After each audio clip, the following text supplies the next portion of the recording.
स्वागत है आपका रियल घोस्ट वर्ल्ड में। नमस्कार दोस्तों, आज के इस मॉडर्न ज़माने में भला प्रेतों पे कौन विश्वास करता है। कहते हैं कुछ आत्माएं अच्छी होती हैं तो कुछ आत्माएं बुरी भी होती हैं। दोस्तों, आज की हमारी कहानी है, हमारे एक मित्र हैं, उनके चाचा के साथ घटी एक सच्ची घटना के बारे में बताते हैं।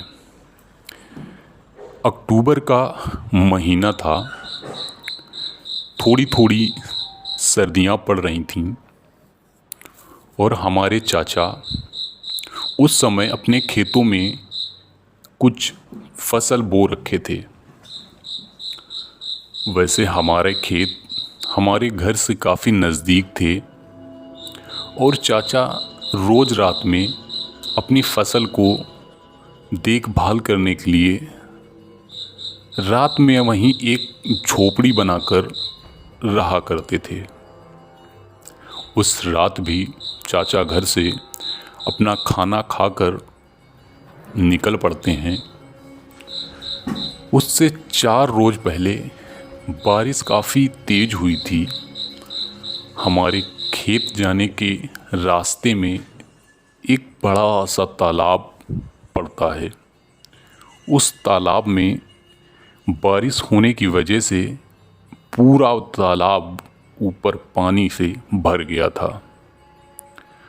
अंधेरी रात थी, थोड़ी थोड़ी आज भी रात में बूंदें पड़ रही थीं। चाचा अपने खेतों के लिए जा रहे थे और साथ में उनका पालतू कुत्ता भी साथ में जा रहा था। चाचा अपने खेत में पहुंच जाते हैं और उस बनाई हुई झोपड़ी में लेट जाते हैं कि तभी रात का तकरीबन समय हुआ होगा, करीब 12 से 2 बजे के बीच का वो समय था। चाचा अपनी खाट पे लेटे हुए थे कि तभी वो उनका कुत्ता जो बाहर बैठा हुआ था अचानक जोर जोर से चिल्लाने लगता है, तेजी के साथ भौंकने लगता है। चाचा ये देखकर, ये सुनकर उनकी आंख खुल जाती है। सोचते हैं पता नहीं क्यों ये इतनी रात में भौंक रहा है। खैर चाचा फिर से सोने की कोशिश करते हैं कि वो तब एक बार फिर से जोर जोर से भौंकने लगता है। और ये सब सुनने के बाद चाचा उठ के बैठ जाते हैं और सोचते हैं हो सकता है मौसम सर्दी का है और थोड़ी हल्की बूंदें भी गिर रही हैं, हो सकता है उसको सर्दी लग रही होगी। ये सोचकर वो आग जलाने की सोचते हैं।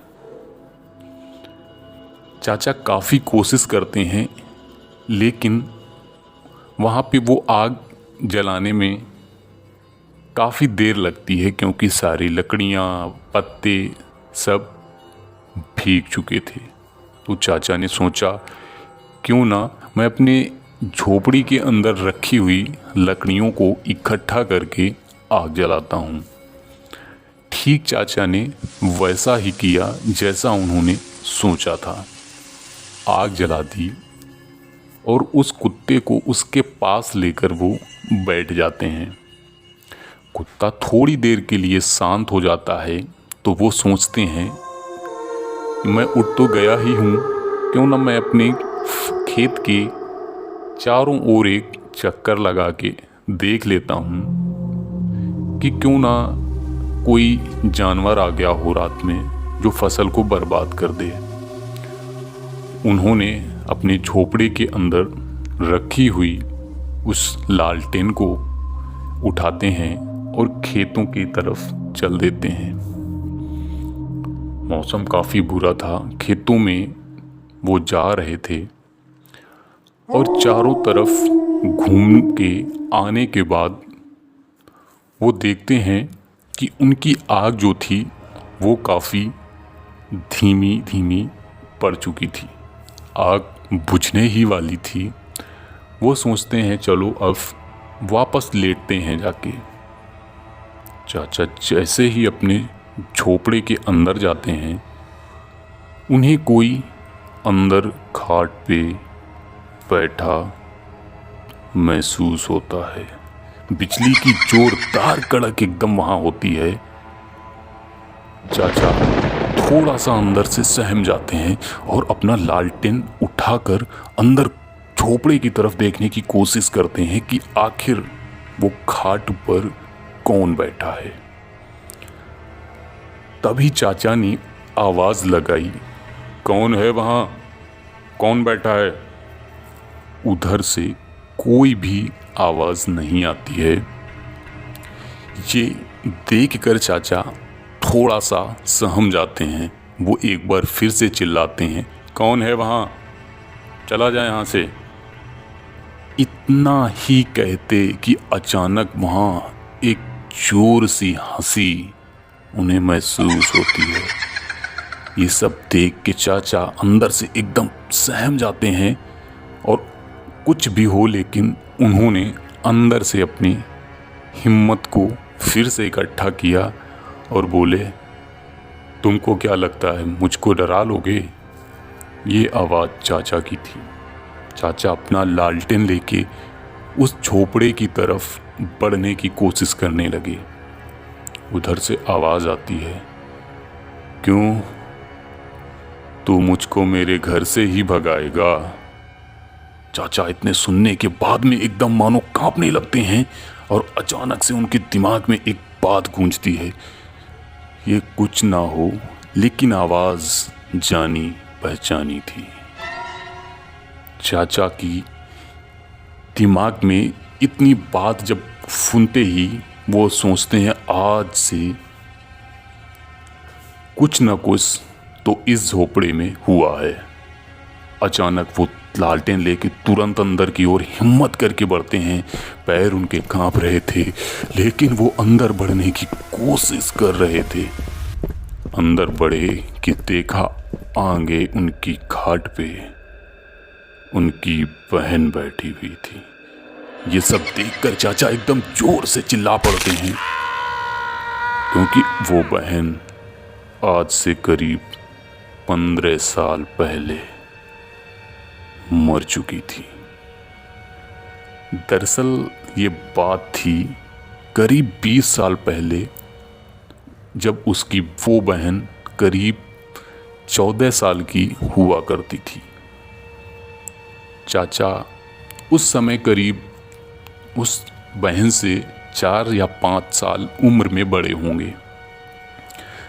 तब वो एक रोज अपने दोस्तों के साथ उसी पेड़ पर खेतों में खेलने गई हुई थी कि अचानक वो पेड़ों में अपने और दोस्तों की तरह इस डाल से उस डाल में, उस डाल से इस डाल में छलांगे लगा रही थी।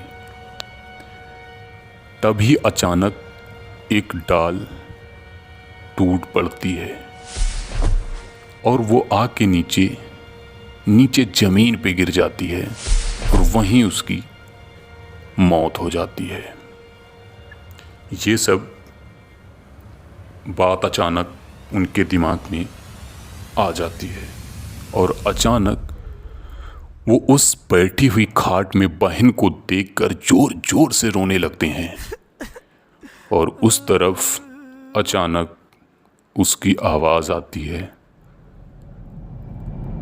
जब मेरी मौत हुई थी तब मैं 14 साल की थी और तब मैं यहाँ पर दफना दी गई थी। तब से मैं रोज यहाँ पे रहती हूँ। चाचा की इतनी बातें सुनकर गांव के काफ़ी लोग वहाँ पे आ चुके थे। वहाँ के एक बुजुर्ग ने बोला कि जब उसकी मौत हुई थी तब वो छोटी थी, इसलिए उसका अंतिम संस्कार नहीं किया गया था, इसलिए उसकी आत्मा यहाँ भटक रही है। इतना सुनने के बाद चाचा दौड़ के तेजी से एक फावड़ा उठाते हैं और उसे जहाँ दफनाया गया था उस कब्र की तरफ दौड़ कर जाते हैं और जल्दी जल्दी से उस कब्र को खोदने लगते हैं। ये सब देखकर गांव वाले के मानो पसीने छूट रहे, लेकिन चाचा के अंदर ऐसा महसूस हो रहा था मानो डर नाम की कोई चीज़ नहीं थी।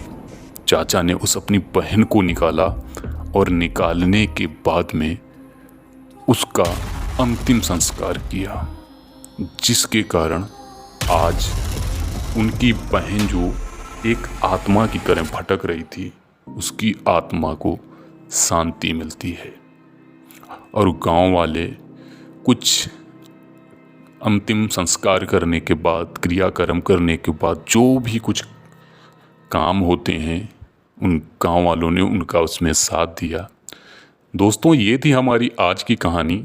आज की कहानी कैसी लगी है कमेंट बॉक्स में ज़रूर बताएं, और अगर मेरी कहानियाँ आपको अच्छी लगें तो हमारे इस चैनल को ज़रूर सब्सक्राइब करें। नमस्कार।